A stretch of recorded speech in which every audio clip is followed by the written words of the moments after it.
तो स्टूडेंट्स, आज हम पढ़ेंगे हमारा fourth factor complex compound formation कि जो डी ब्लॉक के एलिमेंट्स होते हैं ये कॉम्प्लेक्स कंपाउंड कैसे बनाते हैं, क्यों बनाते हैं, ऐसी मतलब इनके अंदर क्या ऐसी फैकल्टी होती है कि कॉम्प्लेक्स कंपाउंड का फॉर्मेशन करते हैं। अब कॉम्प्लेक्स कंपाउंड होते क्या है तो देखो, कॉम्प्लेक्स कंपाउंड फॉर एग्जांपल जैसे ये, आप इनको कॉम्प्लेक्स कंपाउंड कह सकते हो। ये ऐसे कुछ भी बड़े जो कंपाउंड होते हैं ना, इनको अपन बोलते हैं कॉम्प्लेक्स कंपाउंड। सो ये कहना क्या चाहता है कि अब इसमें हम देखते हैं कि ये फॉर्मेशन करता क्यों है। So the D block elements transition metal exhibit strong metallic properties. जो स्ट्रॉन्ग मेटेलिक प्रॉपर्टीज वाली बात हम कब से पढ़ते आ रहे हैं कि स्ट्रॉन्ग मेटेलिक प्रॉपर्टीज होती है due to unpaired electron like high tensile strength. तो टेंसाइल स्ट्रेंथ क्या होती है ना, टेंसाइल स्ट्रेंथ ये होती है कि अपन ये जो डी ब्लॉक के एलिमेंट्स होते हैं ना, इनको अपन कितना भी लंबा खींच सकते हैं, ठीक है ना। जैसे मानो कि हमने कोई भी एलिमेंट लिया, उसको हम कितना भी लंबा खींच सकते हैं, यानी जो इसके अंदर फोर्स होता है ना वो बहुत ज़्यादा स्ट्रॉन्ग होता है। वो एलिमेंट वो टूटता नहीं है हाई फोर्स होने के कारण और बॉन्डिंग अच्छी होने के कारण। जैसे मान लो कोई भी एलिमेंट क्रोमियम है, तो ये क्रोमियम एक मेटल है, इनके बीच में जो बॉन्डिंग है ना वो बहुत ज़्यादा स्ट्रॉन्गेस्ट बॉन्डिंग है, जिसकी वजह से अगर अपन इसको टेंसाइल भी करेंगे ना तब भी ये टूटेगा नहीं और इसकी स्ट्रेंथ क्या ज़्यादा है। मैलेबिलिटी का क्या मतलब होता है कि जो डी ब्लॉक एलिमेंट्स होते हैं ना, इनको अपन पीट कर पतला कर सकते हैं। मान लो कोई भी एलिमेंट आयरन है, तो अपन इस आयरन की पतली थिन शीट प्लेट बना सकते हैं, इसकी पतली प्लेट बना सकते हैं, चादर बना सकते हैं। Ductility and excellent electrical.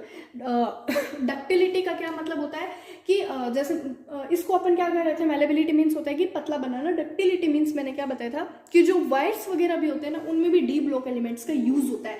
तो मैलेबल यानी एलिमेंट को पतला करके पतली चादर बना के फिर अपन उसको वायर के फॉर्म में यूज कर सकते हैं। एंड एक्सीलेंट इलेक्ट्रिकल, और इलेक्ट्रिकल ड्यू टू इलेक्ट्रिसिटी भी पास कर सकता है।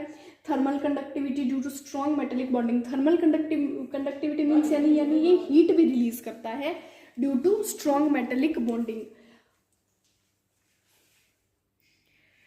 सॉरी फॉर सम इश्यूज, बंद करना पड़ा। या so due to strong metallic bonding ये हीट भी जनरेट करता है, हीट भी प्रोड्यूस करता है। थर्मल मीन्स समझ में आ गया होगा, यानी हीट से रिलेटेड है। क्यों? क्योंकि इसमें मेटेलिक बॉन्डिंग क्या होती है, स्ट्रॉन्ग होती है। Featuring with high melting and boiling point. इसका मेल्टिंग बॉइलिंग पॉइंट हाई होता है, जो कि हमने ऑलरेडी पढ़ लिया। क्यों होता है ये भी पढ़ लिया। एंड डेंसिटी भी ज्यादा होती है। Often forming hard metal with high enthalpy of atomization which allow for D transition. ये जो मैं लिख रही हूँ ना, D transition is this the man point. हाँ जी, यही मैन पॉइंट है कि ये जो कॉम्प्लेक्स कंपाउंड होते हैं ना, ये डी ट्रांजिशन, जो इसमें डी ट्रांजिशन होता है ये पॉसिबल होता है। And coordination with ligands. अब ये लिगेंड क्या होता है, जैसे मान लो कि ये है हमारा कोऑर्डिनेशन स्फेयर, जिससे कोऑर्डिनेशन कंपाउंड चैप्टर पढ़ा है उसको पता होगा। ये है हमारा काउंटर आयन, ये कोऑर्डिनेशन स्फेयर, और ये जो इसके अंदर होगा ना ब्रैकेट के अंदर, इसको हम बोलेंगे लिगेंड। ये क्या होगा हमारा लिगेंड। ओके, या सुना हो।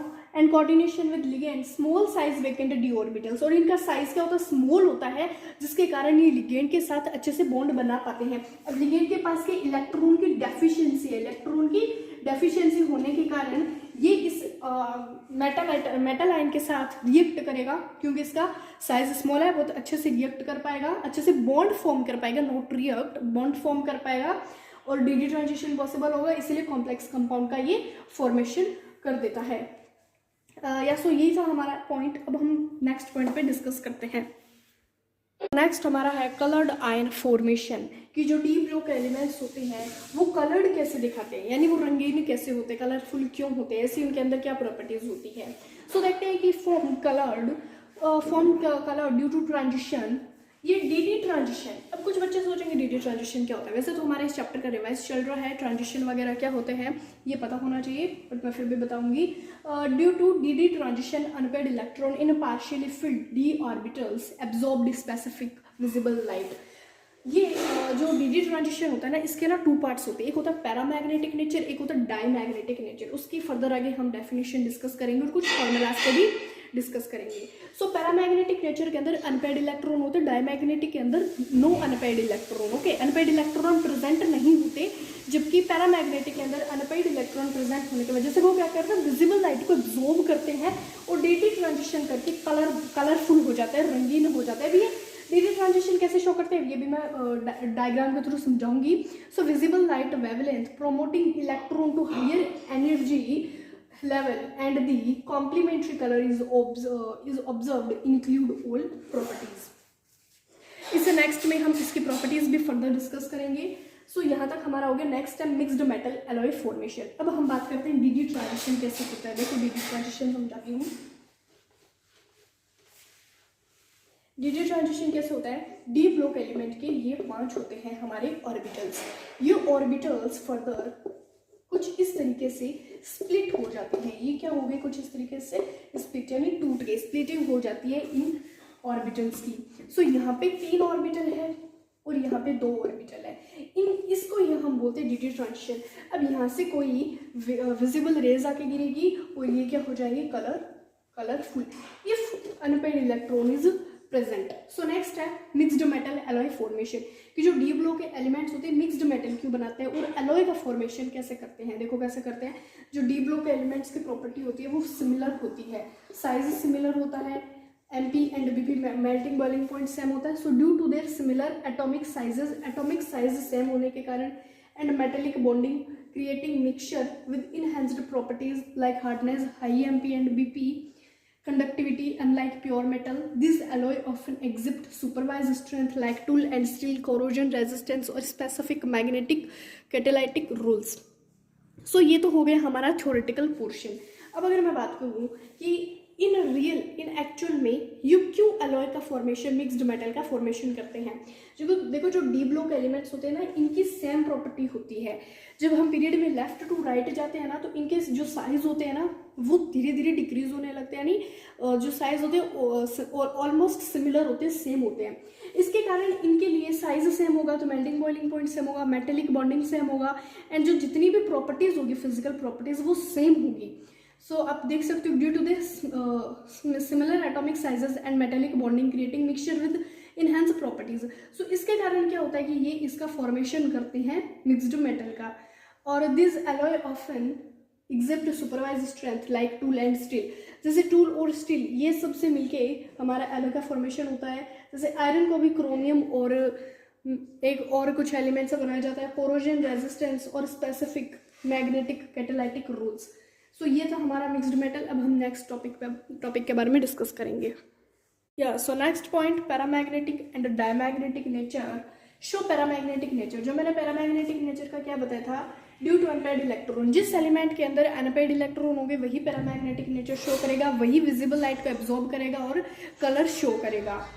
Electron n-1d subshell causing attraction to magnetic field with strength. यानी जो अनपेड इलेक्ट्रॉन होंगे ये मैग्नेटिक फील्ड को अपनी तरफ अट्रैक्ट करेंगे. स्ट्रेंथ इंक्रीज कब होगी, जब D1 to D5 यानी D1 to D5 के बीच में इलेक्ट्रॉन की एब्सेंस होगी. Next diamagnetic behaviour occurs when all d orbitals are fully फुल्ड.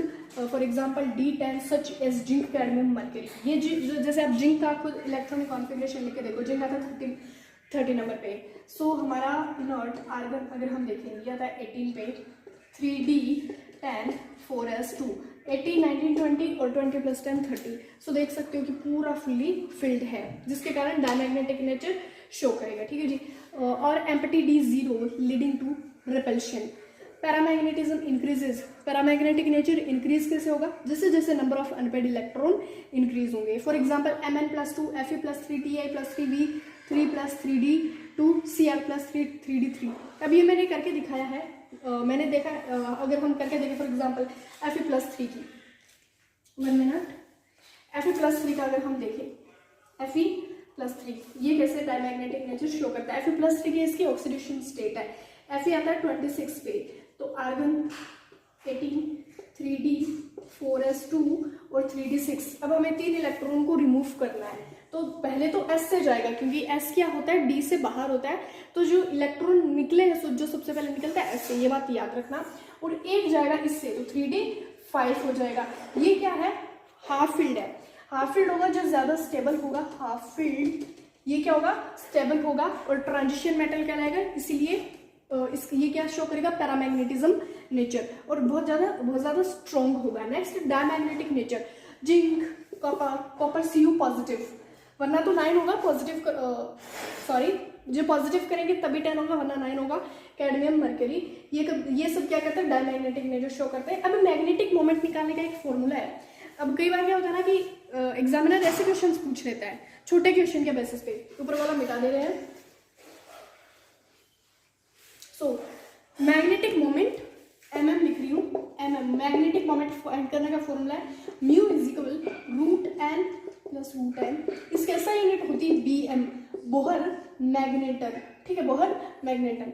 अब n के हमारा नंबर ऑफ अनपेड इलेक्ट्रॉन है। फॉर एग्जाम्पल हमें किसका निकालना है, क्रोमियम का निकालना है, क्या क्रोमियम का निकालना है। तो पहले क्रोमियम आता कितने नंबर पे, स्कैंडियम, टाइटेनियम, एनिनियम, क्रोमियम। क्रोमियम आता 24 पे।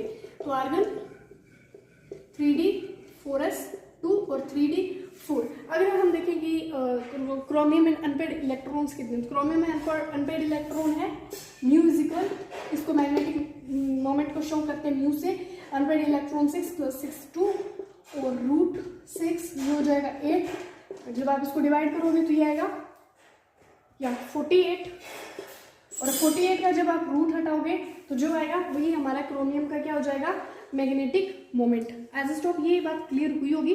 अगर हम मैग्नीज का निकालना चाहें, फॉर एग्जांपल मैग्नीज का कर लो, मैग्नीज में होंगे आई थिंक, जब मैग्नीज कर लोगे मैग्नीज आएगा 25 पे, सो मैग्नीज में इधर हो जाएंगे 5, मैग्नीज में 5 + 2 5, ये हो जाएगा 7 √35। अब इसको रूट से निकालोगे तो हमारा मैग्नेटिक मोमेंट आ जाएगा। एज स्टॉप ये बात क्लियर हुई होगी। अब नेक्स्ट कुछ 1-2 पॉइंट और बचे, उसके बाद डी ब्लॉक एलिमेंट्स की सारी प्रॉपर्टीज खत्म। उसके बाद कुछ प्रॉपर्टीज आएगी लैंथोनॉइड, एक्टिनॉइड की, उसके बाद उसका डिफरेंस करेंगे, उसका एक ग्राफ समझेंगे, और कुछ ऑर्गेनिक कंपाउंड है। बस उतना ही बचा हमारा चैप्टर, तब ज्यादा नहीं है, जितना पढ़ा उतना ही है बस अब। सो स्टूडेंट्स, नेक्स्ट हमारा जो टॉपिक है ना वो बहुत ज़्यादा इंपॉर्टेंट है और उसमें काफ़ी कंसेप्ट भी है।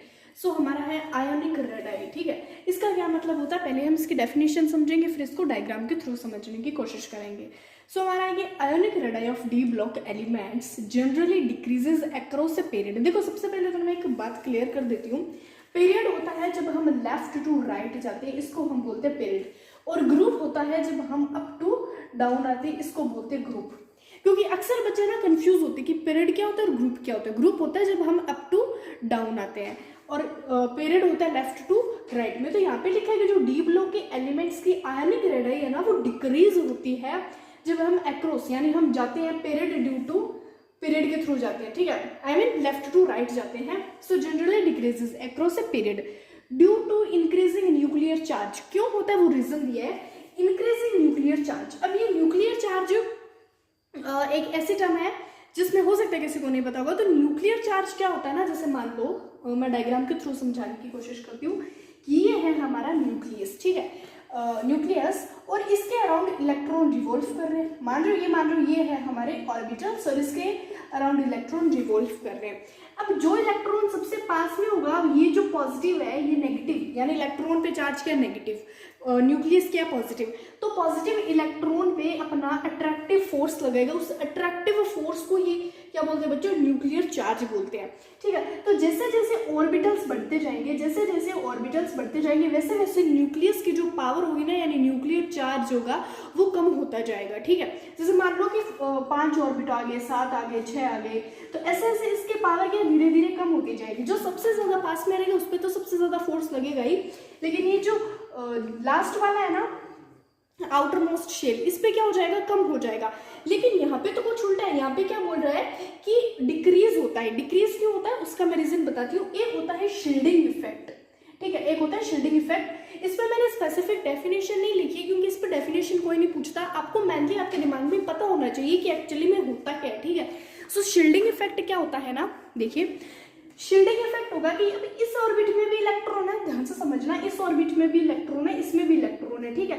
अब ये इलेक्ट्रॉन के बीच में भी तो फोर्स लगेगा ना, यहाँ पे लग रहा है पॉजिटिव और नेगेटिव के बीच में, यहाँ पे लगेगा इलेक्ट्रॉन और इलेक्ट्रॉन के बीच में रिपल्सिव फोर्स। इस रिपल्सिव फोर्स को पता है क्या नाम दिया, इस रिपल्सिव फोर्स को नाम दिया है हमने शील्डिंग इफेक्ट। तो यहाँ पे क्या होता है ना कि ये शील्डिंग इफेक्ट कम हो जाता है। जैसे देखो मेरी बात सुनो, जैसे जैसे ऑर्बिट बढ़ेंगे, इलेक्ट्रॉन्स बढ़ेंगे, तो यहाँ पे रिपल्सिव फोर्स लगेगा, इतना मानते हो। लेकिन यहाँ पे ना उल्टा हो रहा है, यहाँ पे न्यूक्लियर चार्ज बढ़ रहा है, डी ऑर्बिटल्स में भी न्यूक्लियर चार्ज बढ़ रहा है, यानी 5 ऑर्बिट्स 1 2 3 4 5 5 ऑर्बिट होने के बावजूद भी शील्डिंग इफेक्ट कम हो रहा है और हमारा न्यूक्लियर चार्ज बढ़ रहा है। इसके वजह से न्यूक्लियर चार्ज बढ़ेगा तो साइज क्या हो जाएगा, कम। साइज कम हो जाएगा तो आयनिक रेडाई क्या, रेडियस, ठीक है। तो ये रेडियस क्या हो जाएगी, समझ रहे हो ना, मिक्सते हो आई जस्ट हो। तो ये रेडाई की रेडियस क्या हो जाएगी, कम हो जाएगी, कंप्रेस हो जाएगा, ठीक है ये। सो नेक्स्ट पढ़ते हैं। Through this trend become less pronounced after the middle of the series manganese to copper because increased d electron shielding, क्योंकि यहाँ पे because increased d electron shielding balances the nuclear charge for the same element और positive charge corresponds to a large radii. So एक बार फिर से repeat कर लेते हैं। यहाँ पे इलेक्ट्रॉन शील्डिंग इफेक्ट क्या हो जाएगा, इलेक्ट्रॉन शील्डिंग इफेक्ट बढ़ जाना चाहिए, बढ़ जाने के कंपैरिजन में कम हो जाएगा। यहाँ पे इलेक्ट्रॉन शील्डिंग इफेक्ट कम होने की वजह से क्या हो जाएगा, ये न्यूक्लियस अपनी तरफ अट्रैक्ट कर लेगा। अगर इलेक्ट्रॉन शील्डिंग इफेक्ट बढ़ता तो ये जो रेडियस है यानी जो हमारा ऑर्बिट है ये क्या हो जाता, इंक्रीज हो जाता, बढ़ जाता, साइज में बढ़ जाता। तभी हम बोलते हैं ना कि जैसे जैसे एटॉमिक रेडियस बढ़ती है, सॉरी जैसे जैसे एटॉमिक नंबर बढ़ता है वैसे वैसे हमारी रेडियस, हमारा साइज बढ़ता जाता है। यहाँ पे बाय मिस्टेक मैंने इंक्रीज्ड लिख दिया, सो देख लेना डिक्रीज्ड होगा, okay. Shielding balances the nuclear charge for the same element lower positive charge correspond to large radius. So next है आयनाइजेशन एंथैल्पी। अभी आयनाइजेशन एंथैल्पी क्या होती है ये भी देखते हैं, 1 सेकेंड।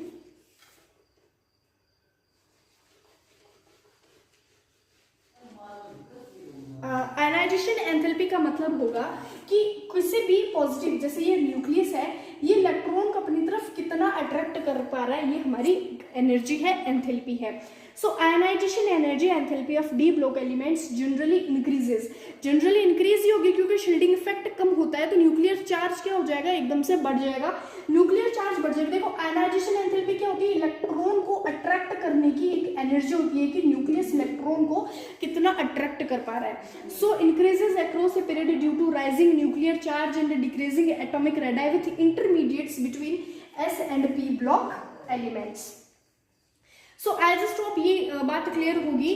अगर हम एस एंड पी ब्लॉक के एलिमेंट्स की बात करते हो, देखो एस ब्लॉक की एटॉमिक रेडियस आयनाइजेशन एंथैल्पी क्या होती है, कम होती है, बट पी ब्लॉक एलिमेंट्स की आयनाइजेशन एंथैल्पी ज्यादा होती है। फिलहाल एस और पी के बारे में कोई नहीं पूछने वाला, हमारा डी ब्लॉक का एलिमेंट चैप्टर है, एस और पी तो आपके सिलेबस से हटाई दिया गया तो हम इसके बारे में डिस्कस ही क्यों करें। सो डी ब्लॉक का है तो डी ब्लॉक के मैंने ये कुछ फैक्टर्स थे समझा दिए। अब नेक्स्ट में हम बात करेंगे लेंथेनॉइड फैक्टर्स की। सो तब तक जुड़े रहिए, थैंक यू सो मच।